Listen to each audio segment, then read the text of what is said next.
வணக்கம் நண்பர்களே. நம்ம பார்த்துக்கிட்டு இருக்குது வெண்ணெய் பணியாரம். இது வந்து தமிழர்களின் பாரம்பரிய ஒரு பலகாரம்.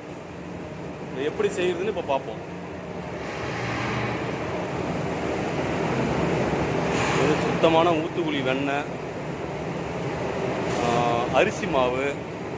அரிசியை வந்து ஊற வச்சு அலசி காய வச்சு மறுபடியும் பொடி பண்ணி வச்சுக்கணும்.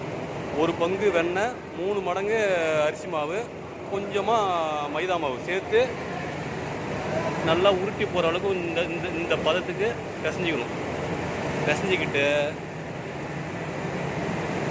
சின்ன சின்னதாக தட்டி மிதமான சூட்டில் வேக வச்சு எடுக்கணும். இப்போ பாருங்கள், மாஸ்டர் ஊற்றுவார் பாருங்கள், அளவாக தட்டி போடுவார் பாருங்கள்.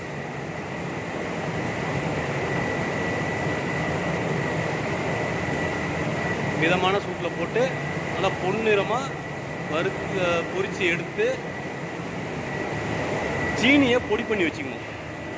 சீனியை பொடி பண்ணி வச்சுக்கிட்டு அதில் போட்டு அப்படியே மாவை, அந்த சீனி மாவோட மேலே தூவி அழகாக லேசாக ஒரு அது அப்படி எடுத்து அப்படியே வச்சுட்டா சுவையான வெண்ணெய் பணியாரம் ரெடி.